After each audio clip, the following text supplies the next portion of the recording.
In terms of just, a ballpoint figure, do you have any idea about what the actual total should be?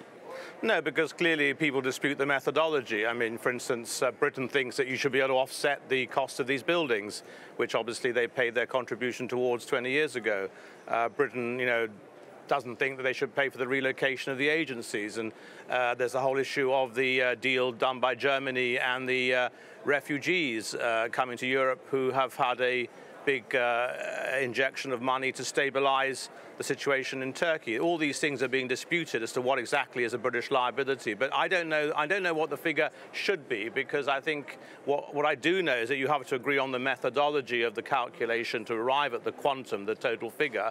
The European Commission, I'm told from several sources, think it's around 60 billion euros. So far, the British government has agreed to around 20, which would have been the ongoing annual contribution for the 2 years of transition, but not towards the figure which is known as the reste à liquider in French, i.e. the long-term commitments made. That includes, by the way, our pensions and civil servants' pensions and all sorts of other things, In terms of this methodology of working out the divorce bill, do you think there's an element of, from the EU side, it being used in a slightly inflated way to try and get as much money from the UK as possible, given that the contribution they're going to lose of, let's say £10 billion is massive, and they're going to have to reclaim that somewhere, so a divorce bill is a good place to start?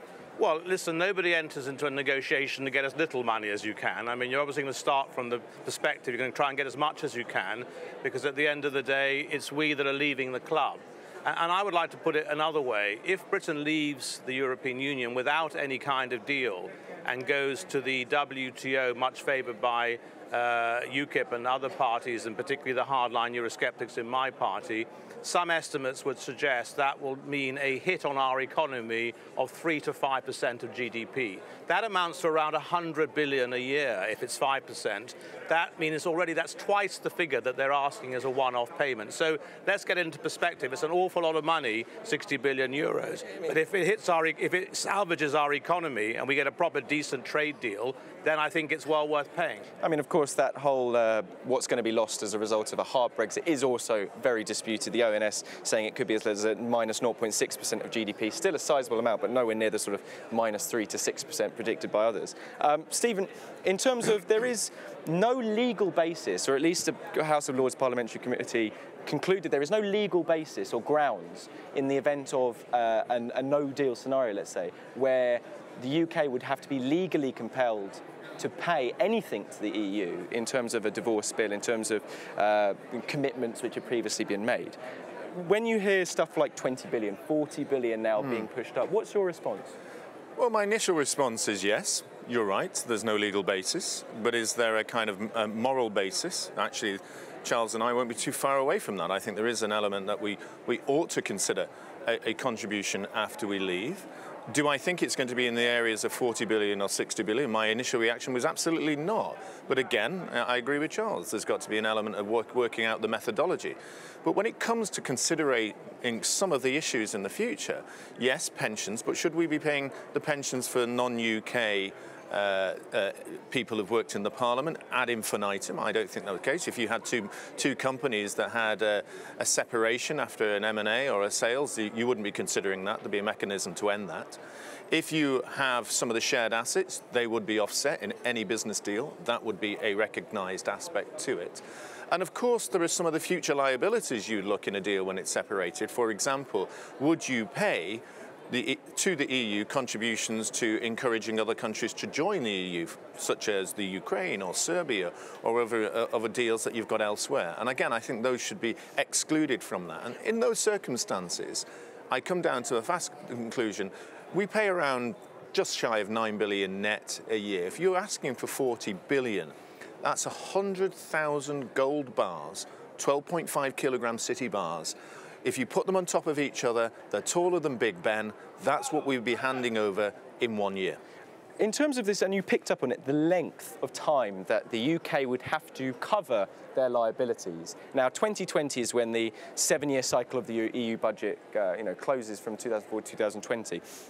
Now, the suggestion is that the UK will still be liable to contribute and cover some liabilities beyond 2020. Given that we're leaving in 2019, Charles, is that a fair position to start saying that the UK needs to also be covering stuff that is far beyond its membership?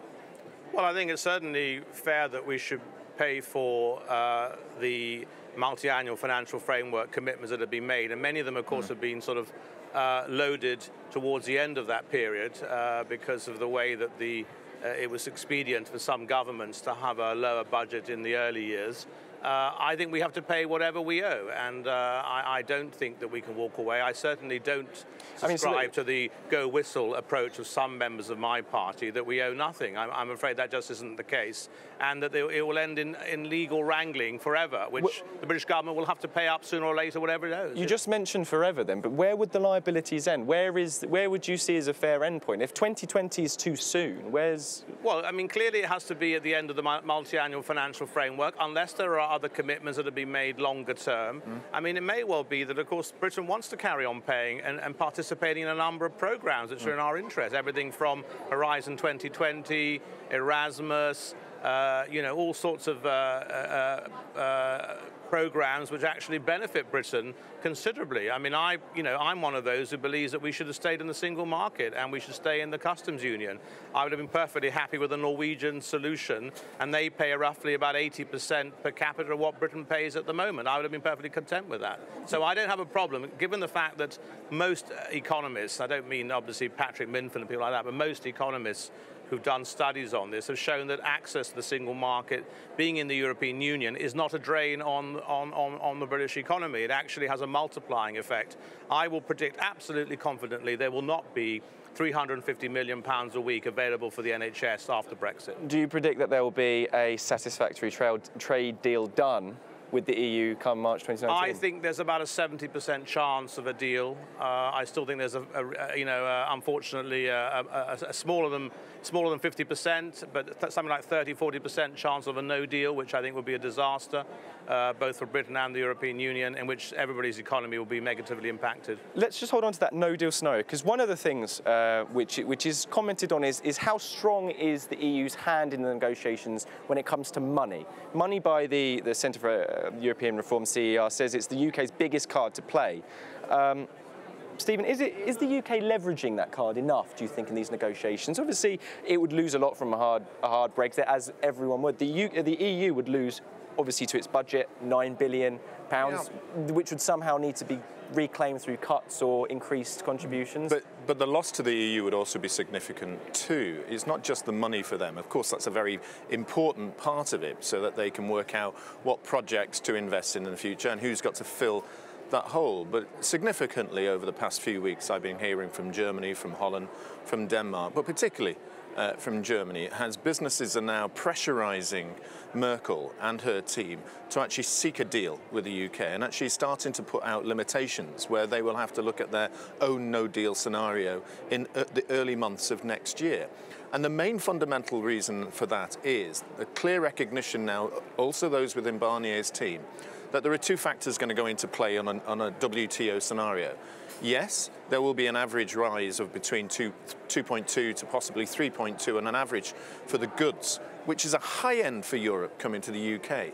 But there's now a calculation that the currency would drop from, say, 0.88, even as far as €1.10.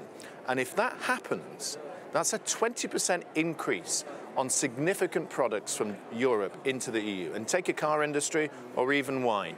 Imagine a BMW now being 20% higher than it is. People will start substituting their products for Land Rovers, Toyotas, and similarly, Argentinian wine, or indeed New Zealand wine for Spanish or Italian. Just quickly then, the news out today is that the Brussels and the UK are about 3 weeks, less than 3 weeks away from covering this divorce bill, getting the divorce bill sorted. Just both of you, do you think that's actually true? Would you say from your judgment, 3 weeks' time, we're going to know what the divorce bill is going to look like? Well, I think that if you want to have a decision at the December summit for the green light to go forward for negotiating the long-term relationship and the trade deal, then clearly we only have a few weeks to sort it all out, because everything has to be prepared for December. I think the December summit probably at this stage doesn't look like it will give the green light, and we're having to kick it right into January, February, so we're going to the wire. So you don't think the divorce bill is going to be covered, these reports? Obviously, I don't know any more than anybody else on this. I'm not on the inside loop, but certainly I'm told that it isn't actually going to be the money, which I think is going to be the final problem into December. It's going to be the issue of the Irish border. Money is very, very important. I think there is a willingness now in the cabinet. People are beginning to realise that in the longer term, it's best to pay the bills and then have a good deal on trade. I think the Irish border is probably almost insoluble given the strong position and the rather sort of tough position taken by the Irish government at the moment. Stephen, very quickly. I think there's an element of deep concern, some might say even panic stations, that you've got to have that deal by the 10th of December because of the pressure that's coming from European business and the need to have some security and confidence in the business cycle for 2018. We've had a very good run in the market since 2008. There is a time that the markets and the economies of the globe has to start turning. Feelings are that we need to have certainty for 18 in preparation for that.